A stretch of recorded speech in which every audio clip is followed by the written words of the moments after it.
दोस्तों आज के वीडियो में हम बात करेंगे जो आज की सबसे बड़ी खबर है और हर जगह ट्रेंड हो रही है। वो क्या है? हमारे देश के उपराष्ट्रपति जगदीप धनखड़ जी ने स्वास्थ्य कारणों से इस्तीफा दे दिया है। स्वास्थ्य कारणों से तो ये वाली बात किसी को भी हजम नहीं हो रही है। सबसे ज़्यादा विपक्ष को हजम नहीं हो रही है और मीडिया हाउस हर जगह चर्चा का विषय है कि उपराष्ट्रपति जी अभी तक स्वस्थ थे, उन्हें कोई तकलीफ नहीं थी। एक दिन पहले तक अच्छी मीटिंग करी शाम को सांसदों के साथ में। कल 23 तारीख को वो जयपुर एक कार्यक्रम में जाने वाले थे। तो ये सारी चीज़ें पहले से फिक्स थी, अच्छे खासे थे वो। एकदम से क्या हुआ कि स्वास्थ्य कारणों का हवाला देके उन्हें इस्तीफा देना पड़ रहा है। तो इस पर सवाल उठाया जा रहा है विपक्ष के माध्यम से कि ऐसा तो नहीं कि असली वजह कुछ और हो, एक्चुअल वजह कुछ और हो। ये तो सिर्फ उनको मतलब इस्तीफा दिलवाने का एकमात्र बहाना था स्वास्थ्य कारणों से। तो इसके पीछे दोस्तों कई रीजंस निकल के आ रहे हैं जो अभी मीडिया में और विपक्ष वाले खोद खोद के ला रहे हैं चीज़ें। तो उन्हीं पे हम आज चर्चा करने वाले हैं कि वो 3-4 रीजंस क्या हैं जिसकी वजह से उपराष्ट्रपति जी ने, हो सकता है कि उनमें से किसी एक वजह से उन्होंने इस्तीफा दिया हो। उससे पहले जल्दी से एक बैकग्राउंड जान लेते हैं उपराष्ट्रपति जी का। तो उपराष्ट्रपति जी का जो बैकग्राउंड है बड़ा तगड़ा है। क्या है? वो वकील भी हैं, वो राजनेता भी हैं। जयपुर में इनका जन्म हुआ था, उम्र 74 साल की हो चुकी है और जयपुर में वकील थे, फिर दिल्ली में वकालत करी, बड़े वकील थे, अधिवक्ता जो होते हैं। इसके बाद में ये पहले जनता दल में थे। जनता दल का जब विभाजन हुआ तो फिर ये कांग्रेस में आए, फिर विधायक बने राजस्थान में, फिर बीजेपी में आ गए, फिर बंगाल के गवर्नर बने और फिर 2022 से लेके 2027 तक के लिए उपराष्ट्रपति ये बनाए गए थे। लेकिन 5 साल पूरा करने से पहले ही, क्योंकि उपराष्ट्रपति का कार्यकाल 5 साल का होता है, तो 5 साल पूरा करने से पहले इन्होंने 2025 में 21 जुलाई को इस्तीफा दे दिया।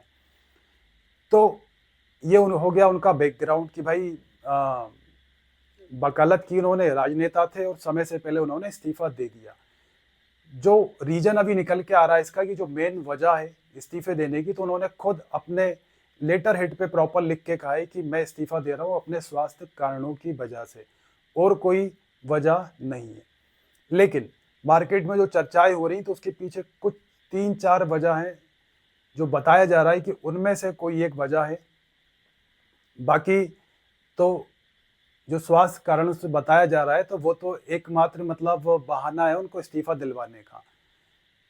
क्योंकि इसकी जो 3-4 वजह बताई जा रही है वो ये है कि पहली वजह यह है कि जो जस्टिस वर्मा का आपने नाम सुना होगा, दिल्ली वाले जिनके घर में 15 करोड़ के जले हुए नोट मिले थे।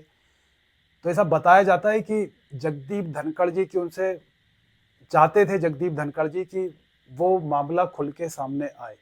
मतलब क्योंकि वो जो जस्टिस वर्मा है दिल्ली वाले, उनके घर से 15 करोड़ रुपए के जले हुए नोट वाला कांड हुआ। इसके बाद उन पर अभी तक कोई एफआईआर नहीं हुई, ना ही उन्होंने उसके कोई जवाब दिए। उनसे कहा गया है कि इस्तीफा दो तो वो इस्तीफा भी नहीं दे रहे हैं। तो इस मुद्दे को जगदीप धनखड़ जी ने बार बार उठाया। तो ऐसा बताया जा रहा है कि हो सकता है कि शायद ये वाली वजह हो कि उनको इस्तीफा देना पड़ा हो। कैसे? तो अभी हुआ क्या कि मानसून सत्र चल रहा है संसद का। तो संसद के मानसून सत्र में जस्टिस वर्मा को हटाने के लिए, मतलब किसी जज या तो खुद से वो इस्तीफा दे दे, अगर वो नहीं हट रहे हैं तो उनको हटाने के लिए प्रॉपर तरीके से एक महाभियोग लगाया जाता है, महाभियोग लाया जाता है और संसद के किसी भी सदन में लाया जा सकता है। संसद के हमारा जो सदन है राज्यसभा, लोकसभा। तो जगदीप धनखड़ जी चाहते थे कि राज्यसभा में ये वाला प्रस्ताव आए। जगदीप धनखड़ जी प्रायोरिटी से चाहते थे कि मेरे सामने आए प्रस्ताव, मेरे सदन में आए, तो जिससे कि मैं अपने अनुसार प्रॉपर कमेटी बैठाऊं, किसको बैठाना है जांच में, कैसे जांच करवाना है बारीकी से, तो वो चाहते थे। लेकिन इस बीच में क्या हो जाता है कि लोकसभा में पहले ही ये वाला प्रस्ताव पेश कर देते हैं। किसके पास? ओम बिरला जी के पास में। तो ये वाली बात जगदीप धनखड़ जी को बिल्कुल अच्छी नहीं लगी। तो जगदीप धनखड़ जी ने क्या करा कि एक मीटिंग बुलाई थी उनके राज्यसभा में कि भाई सभी को इतने इतने बजे एक मीटिंग में आना है, मैं मीटिंग ले रहा हूँ। तो उसमें एक चीज और हो गई। क्या हो गई कि जो जेपी नड्डा है, तो जेपी नड्डा और किरण रिजिजू उस मीटिंग में नहीं पहुंचे, ये दो लोग नहीं पहुंचे। तो इसको भी बताया जा रहा है कि उपराष्ट्रपति जी के इससे ईगो हर्ट हो गया, क्योंकि भाई राज्यसभा में सुप्रीम पोस्ट कौन सी है? बड़ी पोस्ट उपराष्ट्रपति की। तो ऐसे में वो मीटिंग रख रहे हैं और कोई आए ना उसमें, वो भी जब अर्जेंट में बुलाया हो उन्होंने, तो इसके पीछे जो वजह निकल के आ रही है ना कि ये लोग पहुंचे क्यों नहीं उस मीटिंग में उपराष्ट्रपति जी की। तो क्या हुआ था, अभी जेपी नड्डा जी का एक वीडियो वायरल हो रहा है, आपने देखा होगा। तो जेपी नड्डा जी विपक्ष का जो जवाब दे रहे हैं वो इस तरह से जवाब दे रहे हैं जैसे कि वो खुद उपराष्ट्रपति हो, जबकि वो जवाब किसको देना चाहिए था, उपराष्ट्रपति जगदीप धनखड़ जी को, क्योंकि वो सबका डिसाइड होता है कि भाई जो बैठे हैं उनको क्या जवाब देना है।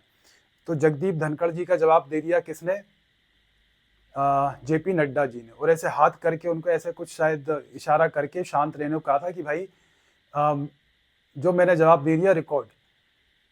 तो इसको भी बताया जा रहा है कि इससे भी उनका ईगो हर्ट हो गया, किसका, जगदीप धनखड़ जी का। और जेपी नड्डा के बीच में जो तलखी हुई, तो जेपी नड्डा इसलिए उनकी मीटिंग में पहुंचे नहीं।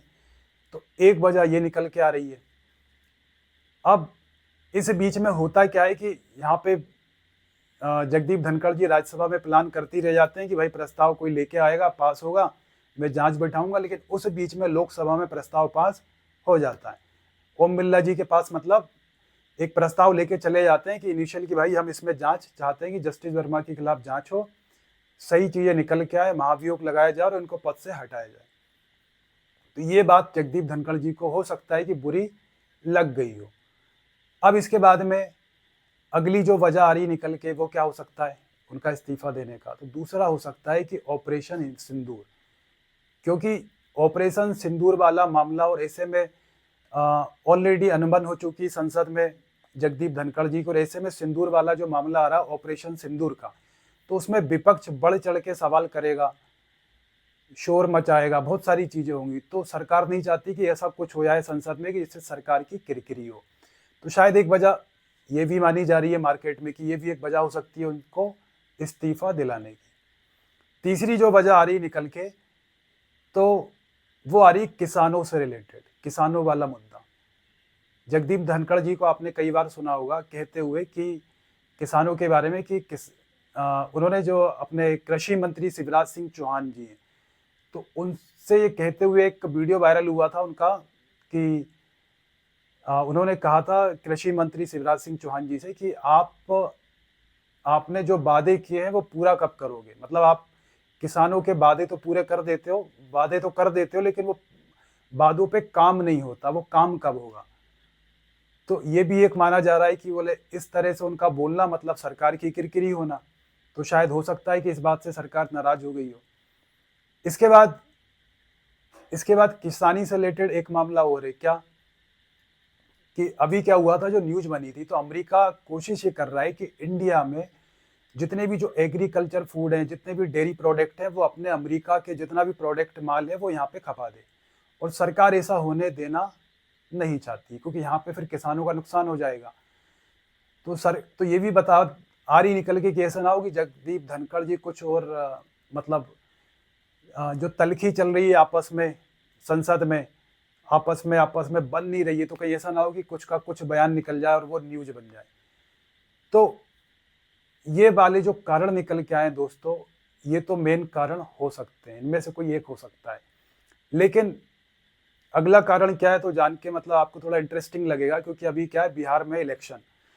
तो इलेक्शन में बीजेपी हर कोई पार्टी चाहती है, तो इस तरह से बीजेपी चाहती है, जैसे बीजेपी का भी देश में ज्यादातर राज्यों में बहुमत है, तो बीजेपी चाहती है कि भाई बिहार में भी वो फुल मेजोरिटी के साथ में आए, किसी का गठबंधन उसको नहीं चाहिए। तो हो सकता है कि बीजेपी का ये प्लान हो कि नीतीश कुमार को उपराष्ट्रपति बना दिया जाए, और उपराष्ट्रपति बना करके उनको शांत कर दिया जाए, तो वो चुपचाप राष्ट्रपति बने रहेंगे और बीजेपी फिर खुले मैदान में अच्छे से बैटिंग कर सके, मतलब बीजेपी फुल मेजोरिटी में वहां पर आ जाए। तो ये भी मार्केट में खूब चल रहा है कि भाई ऐसा हो सकता है, इस वजह से हो सकता है कि जगदीप धनखड़ जी से एक बहाने से स्वास्थ्य कारणों से उनसे इस्तीफा दिलाया गया हो। और बाकी दोस्तों आपकी क्या राय है, आपको क्या लगता है कि इसके अलावा भी कोई दूसरा कारण हो सकता है क्या? वाइस प्रेसिडेंट हमारे जो जगदीप धनखड़ जी ने इस्तीफा दिया, तो क्या इनके अलावा भी कुछ और कारण हो सकता है कि? अगर आपको लगता है तो कमेंट बॉक्स में जरूर बताइएगा। और दोस्तों वीडियो इन्फॉर्मेटिव लगी हो तो लाइक करिएगा। तो चलिए दोस्तों, फिर मिलते हैं अगले वीडियो में।